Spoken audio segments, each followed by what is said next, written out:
Banyak yang bilang ini HP saingannya GT20 Pro. Apa bisa saingan? Kata netizen sih ini HP cuman menang di baterai badaknya doang. Ups, sabar-sabar, jangan emosi Aiko fans. Yaudah yuk langsung aja kita mainkan.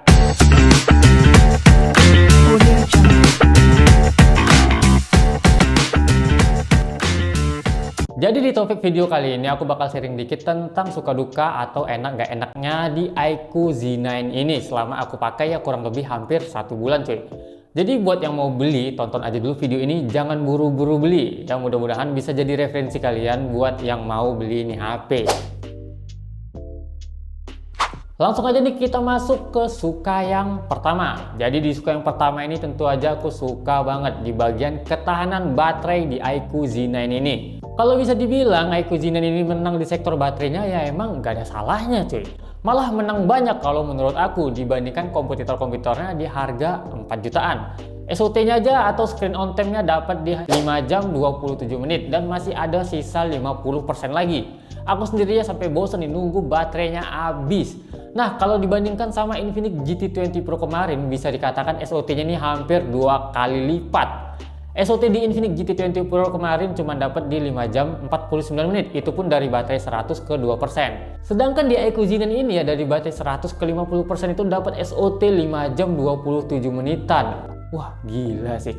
Ya kalau dibilang pemakaian ringan enggak juga. Ini aku pakai main ML 2 jam, CPU throttling 16 menit dan PUBG Mobile 30 menit. Sisanya itu pemakaian ringan. Ya, udah OP parah lah ini HP. Dan aku ada cerita nih dikit tentang ini HP cuy. Jadi biasanya tuh ya istriku pakai HP bekas reviewan buat anakku nonton YouTube. Dia cari baterai HP yang paling dikit di antara HP bekas reviewan tadi. Biar nontonnya tuh nggak kelamaan gitu. Karena emang aku bilang ke anakku sampai HP-nya mati aja ya nonton YouTube-nya. Nah, jadi diambillah sama istriku HP ini karena posisi waktu itu HP ini paling dikit lah baterainya, sekitar 10%-an. Dan apa yang terjadi? Istriku bingung HP-nya nggak mati-mati karena udah hampir 1 jam buat nonton YouTube dari baterai 10% tadi. Dan kalian mau tahu selanjutnya, dia nggak pernah nyentuh ini HP lagi saking lamanya nih baterainya habis cuy. Pas aku sodorin ini HP, dia bilang nggak mau pakai HP Iqro lagi karena nggak mati-mati HP-nya. Jadi dia nyebutin ini merek Iqro. Aduh, kacau kali ya. Ya udahlah ya, kita lanjut aja. Terus ini untuk sektor pengecasannya ini nggak lama juga ya, walaupun baterainya itu ada di 6000 mAh. Karena kita tuh udah dikasih di paket pembeliannya adaptor charger 80 watt. Itu 10 menit ngecas tuh dapat sekitar 20%-an baterai, dan buat fullnya tuh cuman butuh waktu sekitar 50 menitan cuy. Tapi aku punya saran sini ya buat kalian, jangan pernah ilangin adaptor chargernya. Karena aku tes pakai adaptor lain ya punya si Infinix GT20 Pro yang 45 watt. Kalian mau tahu berapa lama ngecasnya? 3 jam cuy. Buset, itu lama banget. Yaudah nih kita langsung aja masuk ke suka yang kedua dari segi desainnya. Tapi bang, masa iya HP gaming desainnya kayak gini? Ya HP yang jual performa nggak semata-mata buat gaming aja sih. Kan kalian aja yang mikirnya HP spek tinggi buat main game doang. Ada kok yang buat ngedit konten, multitasking, dan masih banyak lah kegiatan yang ngebutuhin performa di HP. Sebenarnya untuk urusan desain balik lagi sama selera masing-masing sih. Aku pribadi sih lebih suka sama desain yang kayak gini, nggak terlalu mencolok. Kesannya tuh simple dan elegan cuy. Tapi ya paling aku suka sama feel genggam dari HP ini. Karena menurut aku tuh nyaman banget, di setiap sisinya tuh berbentuk oval, nggak mengkotak kayak GT20 Pro kemarin. Jadi genggam dalam waktu yang lama tuh ya nggak kerasa capek lah cuy. Ditambah lagi di bagian back covernya ini teksturnya tuh kayak doff gitu ya. Kasar, nggak glossy. Jadi sidik jari tuh nggak nempel di back covernya. Ya kadang kita bete kan sama HP yang sidik jarinya tuh nempel di back cover. Jadinya kita tuh nggak perlu pakai soft case atau hard case di HP biar sidik jarinya tuh nggak nempel. Tapi yang paling aku aneh dari desainnya ya, kok bisa ya baterai 6000 mAh desainnya tuh setipis ini cuy. Terus untuk urusan warna juga ada 3 pilihan nih. Kalau kamu nggak suka sama warna ngejreng kayak gini, ada pilihan warna kayak warna hitam tuh yang lebih kalem, dan warna putih yang kesannya tuh lebih mewah. Tapi balik lagi sih sama selera masing-masing. Kalau urusan desain, aku pribadi ya emang suka sama desain yang kayak gini. Kalau kalian gimana? Coba kalian komen deh. Aku pengen tahu nih selera kalian tuh kayak gimana. Terus kita masuk nih ke suka yang ketiga, ada di bagian sektor kameranya. Sebenarnya di sektor kamera ini ada yang nggak aku suka sih, tapi nanti kita masukin aja ke bagian duka. Makanya nonton aja sampai habis biar kalian tuh nggak ketinggalan infonya cuy. Untuk hasil fotonya di HP ini sebenarnya udah bagus menurut aku untuk HP harga 4 jutaan ya cuy. Warna juga menurut aku tuh natural, nggak terlalu over saturation dan nggak terlalu pucat juga. Menurut aku sih udah pas lah ya untuk racikan warna foto di HP ini. Detailnya tajam, nggak berasa ada prosesan yang berlebihan kayak prosesan sharpening gitu kan. Untuk kondisi low lag nih yang paling aku suka dari HP ini. Kalau dibandingkan sama HP 4 jutaan lainnya ya, apalagi kalau night mode-nya tuh kamu aktifin, hasilnya tuh jadi lebih bagus dan tajam. Ya walaupun di kondisi yang kurang cahaya, tapi noise-nya tuh lebih dikit cuy. Ya keren lah untuk hasil foto di kondisi low light. Overall sih aku suka sama hasil fotonya ya. Kalau disuruh kasih nilai 1 sampai 10, kayaknya aku kasih nilai 8 deh. Tapi 9 juga boleh sih, mengingat ini HP memang harganya cuma 4 jutaan. Plus HP gaming yang biasa itu cuma jual performa dan performa. Kalian setuju nggak sih sama yang aku bilang tadi? Coba komen deh. Oke, kita masuk nih ya ke suka yang keempat. Nah, jadi suka yang keempat ini ada di bagian performanya. Sebenarnya performanya sendiri nggak bisa dikatai kenceng juga, tapi dari segi stabil ini HP patut diacungi jempol cuy. Main Mobile Legends di settingan rata kanan dapat rata-rata tuh di 110 sampai 115 fps. Tapi nggak tahu kenapa di grafik Taco Stats-nya nih ya, fps itu cuma mentok di 60. Kayaknya error sih. Tapi pas di in-game-nya nih ya, pas main ya, FPS meter itu memang nunjukin kalau indikatornya itu di 115-an FPS coy. Ya emang FPS-nya nggak se-GG ya di GT20 Pro kemarin yang dapat di sekitar 120 FPS-an. Tapi menurut aku untuk performanya ini udah oke lah ya, cuman sekedar ngegame buat have fun udah mantep lah. Tapi kalau kamu ngejar performa ya bolehlah ambil GT20 Pro kemarin, itu emang udah nggak ada lawan cuy untuk HP 4 jutaan. Terus nih buat yang nanya responsivitasnya gimana bang? Yang aku rasain ya selama main game itu nggak ada kendala yang berarti. Feel sentuhnya enak, fast respon juga, nggak ada touch delay di layar HP ini cuy.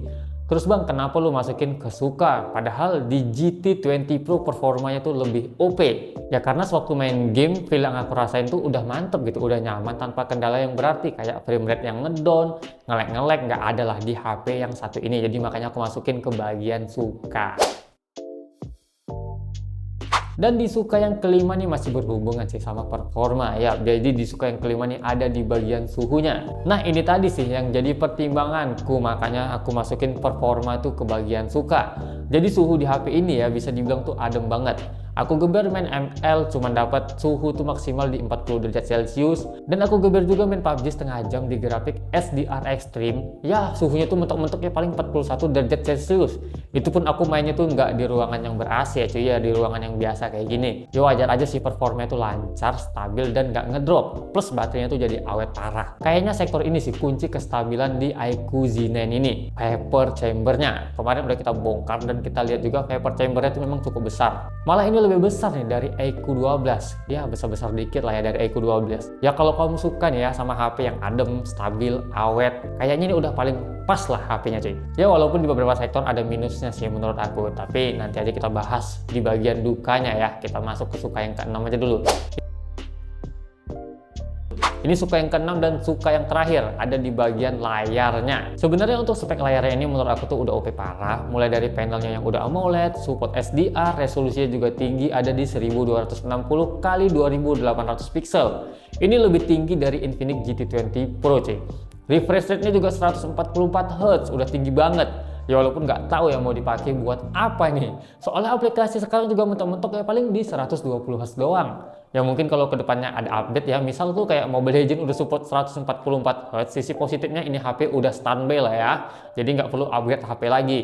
Dan untuk brightness-nya juga udah terang banget nih, ada di 1200 nits. Dan aku tes juga main di luar ruangan tuh nggak ada kendala yang berarti cuy. Terus untuk responsivitasnya juga udah GG parah, udah aku jelasin juga di poin performa tadi. Dan yang paling cakep ya, karena ini HP udah pakai AMOLED, jadi HP ini udah ada always on display-nya. Yang pastinya tuh bisa nyala terus, nggak kayak yang sebelah nyalanya cuma 5 menit doang. Ya bagus ganti nama aja deh ya kan, jadi 5 minutes on display.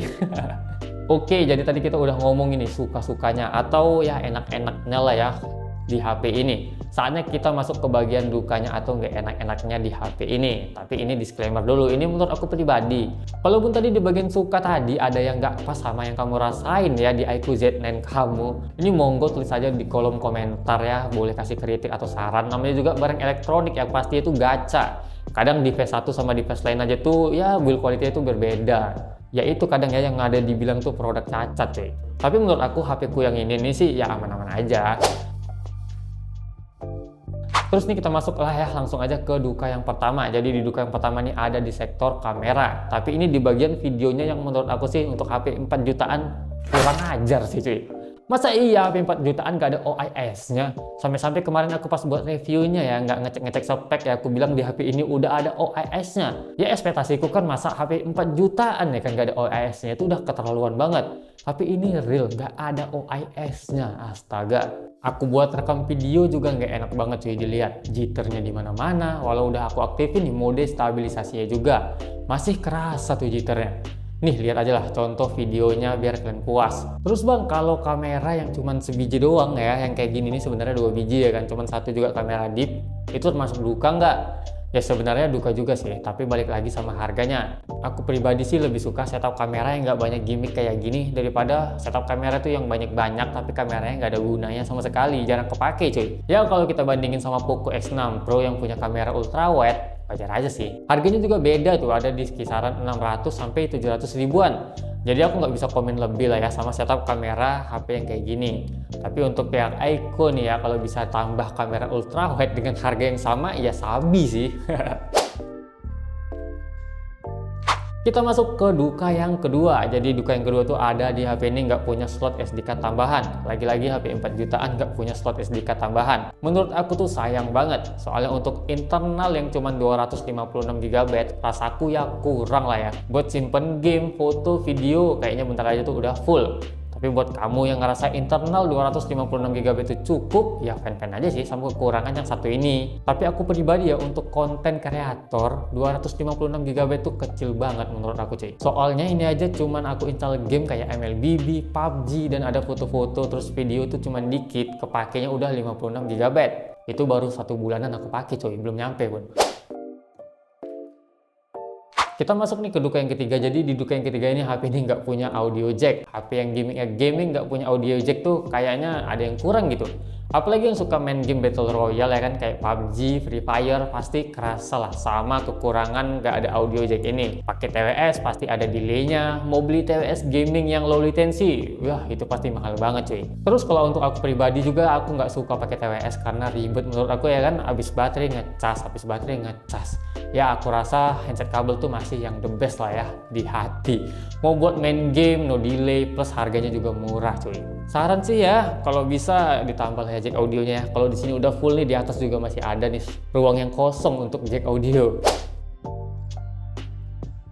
Terus kita masuk nih ke duka yang keempat. Jadi di duka yang keempat tuh ada di bagian build quality-nya cuy. By the way, ini kemarin HP-nya udah kita bongkar, dan buat yang mau nonton ini HP dimutilasi, bisa cek aja di video yang ini nih. Biar lebih puas lah lihat part-partnya juga, aku jelasin juga part-partnya. Tapi kenapa aku masukin ke duka? Menurut aku sih ya, karena mainboardnya nih di harga 4 jutaan kayaknya nggak cocok aja cuy. Selain warnanya yang hijau kayak warna mainboard murah, tapi menurut aku warna emang nggak ngaruh sama sekali sih sama kualitas mainboard. Dan alasannya aku masukin ke duka menurut aku dari segi mainboardnya di iQOO Z9 ini ya, dibandingkan sama iQOO Z7 seri sebelumnya, ini malah jadi downgrade cuy. Contoh yang kelihatan jelas kayak di bagian konektor LCD dan konektor fleksibel subboard yang nggak dikasih pelindung air di iQOO Z9 ini. Mungkin iQOO PD kali ya, sama lem yang ada di back covernya sampai ngilangin busa pelindung ini cuy. Padahal ya kalau dihitung-hitung budget sih, rasa aku nih busa harganya murah banget lah cuy. Aku nggak tahu kenapa nih tiba-tiba iQOO ngasih mainboard warna hijau dengan kualitas yang kayak gini nih di iQOO Z9 ini. Padahal di seri sebelumnya ya, mau itu iQOO ataupun Vivo, juga aku jarang nemuin untuk HP mid range-nya Vivo tuh pakai mesin yang warna hijau. Ya paling HP 1-2 jutaan yang pakai mainboard hijau cuy. Ya mungkin mangkas budget juga kali ya, tapi kalian setuju nggak sih kalau mainboard hijau tuh kesannya kelihatan murah banget. Nah jadi tadi itu suka duka di iQOO Z9 ini. Dan buat yang nanya di bagian suaranya masuk ke suka atau ke duka apa enggak bang? Menurut aku sih nggak masuk ke dua-duanya. Karena di bagian suara menurut aku ya dibilang bagus enggak juga, dibilang jelek juga enggak juga cuy, standar aja. Memang sih ini HP udah stereo speaker, tapi di Z7 juga kemarin udah stereo speaker, jadi menurut aku tuh bukan upgrade lah ya. Ya gitulah intinya cuy. Dan untuk fitur-fiturnya juga standar lah di HP 4 jutaan. Ada fingerprint scanner, infrared blaster, NFC, gyroscope hardware, dan juga sensor kompas yang pasti itu udah berjalan dengan lancar. Kalau HP 4 jutaan nggak punya salah satu sensor dari yang aku sebutin tadi, itu baru bisa kita masukin ke duka cuy. Ya kalau dibilang kesuka ya nggak juga, itu memang udah standarnya gitu. Tapi bang, ini HP nggak punya fitur bypass charging. Gimana ya? Sebenarnya kalian tinggal pilih nih, mau baterai yang awet, nggak punya bebas charging, atau boros baterai tapi ada bebas chargingnya. Coba kalian tulis deh pendapat kalian di kolom komentar, aku pengen tahu. Ya emang kalau ada bebas chargingnya jadi nilai plus lah buat ini HP. Malah ini HP jadi OP parah cuy. Tapi aku nggak bisa bilang juga ya ini kekurangan, karena dari sektor baterainya tuh udah awet. Dan buat main game rasaku sih udah nggak butuh ngecas lah dengan SOT yang segini nih. Siapa coba main game sampai selama itu cuy, kecuali kamu tukang joki game gitu kan, itu pun juga butuh istirahat juga. Dan kesimpulannya nih ya, menurut aku nih HP lebih ke HP yang balance sih. Dibilang all-rounder juga enggak, karena menurut aku videonya emang burik sih cuy. Tapi untuk dari segi performa itu cakep banget, suhunya dingin, baterainya tuh awet parah, terus hasil fotonya juga udah oke. Ini HP cocok buat lah orang yang kerja di outdoor dan males ngecas, apalagi bawa-bawa powerbank gitu ya di tas, pastinya berat kan. Ya contohnya kayak kontraktor gitu ya, yang sering buat laporan foto di luar ruangan dan pastinya butuh baterai yang awet juga ya, yang nggak ngecas terus-terusan. Nah cocok nih sama HP iQOO Z9 ini. Ya minusnya paling cuman di video aja ya, nanti paling kalau buat laporan ya kan, laporan video, Pak ini proyeknya udah siap, terus bosnya bilang, lah di sana gempa ya. Ya udahlah ya, mungkin sampai sini aja video kali ini. Sampai jumpa di next video. Yang suka sama videonya bisa di subscribe dan jangan lupa juga di like. Dan buat yang mau kritik dan saran nih, tulis aja di kolom komentar. Aku berharap banget saran dan kritik dari kalian biar channel ini tuh terus berkembang cuy. Yaudah, thank you and bye bye sobat gadget.